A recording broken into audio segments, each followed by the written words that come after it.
welcome back to the Home Slice. I kind of have an interesting video for you today, just a bit of an encouragement. I realized a while back that I was really wanting to try out some different kinds of gear for camping, primarily axes, fixed blades, stuff like that.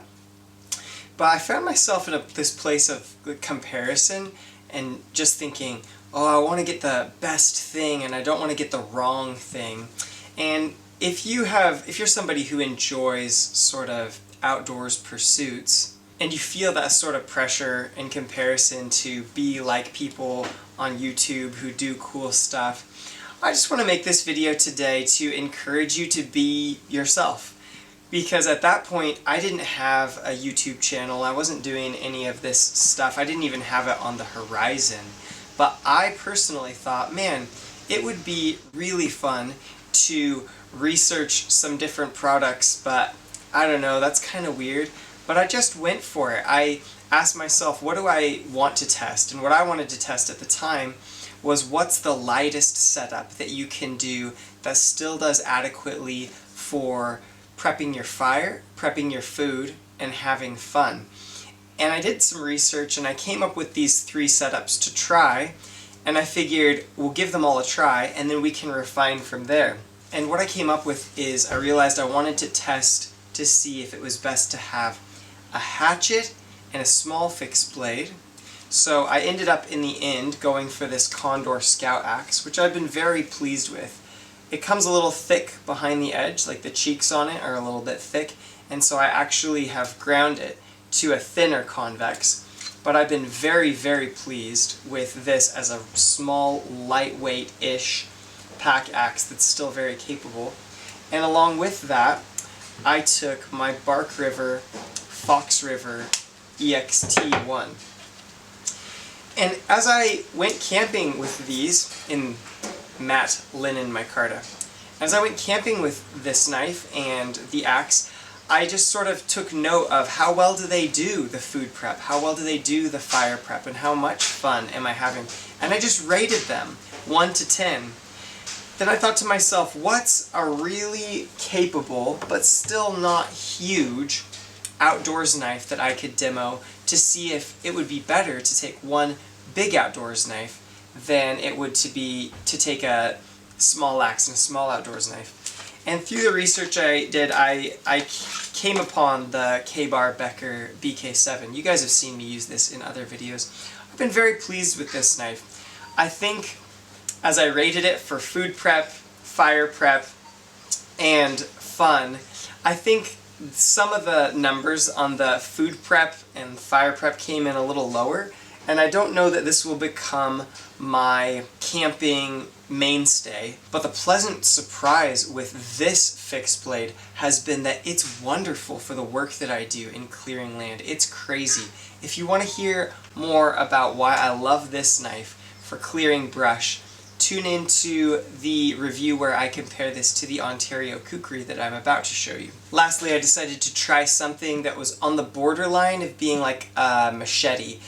Really thin grind, really light, pretty lightweight knife, but still has enough blade length for chopping wood and batoning. And I settled eventually on this Ontario Spec-plus Alpha Kukri. It's a nice powder-coated, lightweight, variable, sort of flat ground with this forward lean that gives it a decent amount of chopping power. And I wanted to know if the extra inch of length and the forward lean would make up for the fact that it's quite a bit lighter in weight than the BK7. And I figured along with this, since this is not really an ideal blade shape for some kitchen tasks, I would take like a tiny little knife, kind of like this micro small Victorinox that I've made, and that I would see if it's ideal, but what can you sort of get by with in terms of lightweight setups that are still fun for me with my passion for knives. So I literally got out my kitchen scale and weighed each of these knives down to the gram. I'll actually throw up a photo of the comparison that I made at that time. This is before I had a YouTube channel.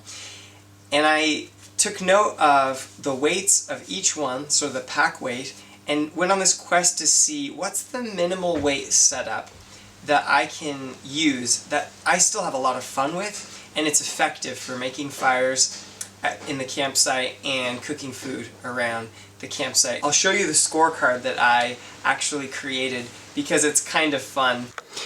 Now this is the sort of thing that I'm talking about in sort of testing your gear, and I was just wondering, with my small axe and my small fixed blade, and kind of rating the food prep, fire prep, and amount of fun performance, could I beat that with solo carrying a BK7, which is sort of a multi-purpose, almost all-purpose knife, but would it be more fun? Would it be better for fire prep? Would it be better for food prep?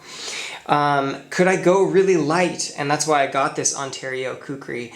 And what are the actual effects of that in terms of how fun it is and how effective it is? And then this is to compare against what I previously had. I previously had a Kershaw Camp tin and a Fiskars X7. And I think that in the end, the Condor and the Bark River are going to be my camping mainstay for now, until I do further testing. So if you love this stuff, and you think to yourself, oh, I'd love to research, find, test stuff, but nobody's going to watch me, I don't have a YouTube channel or whatever, I just encourage you, go for it. Man, if you're passionate about it, if you care about it, go for it. Have some fun. Find the cheapest options and start there. And then build up your experience from there until, through this fun testing process, you find what is really your favorite setup that you actually use in sort of outdoors pursuits, survival, bushcraft, whatever you're into. Anyway, that's all I want to say to you guys today. For now and until next week, I will just say peace out from the Home Slice.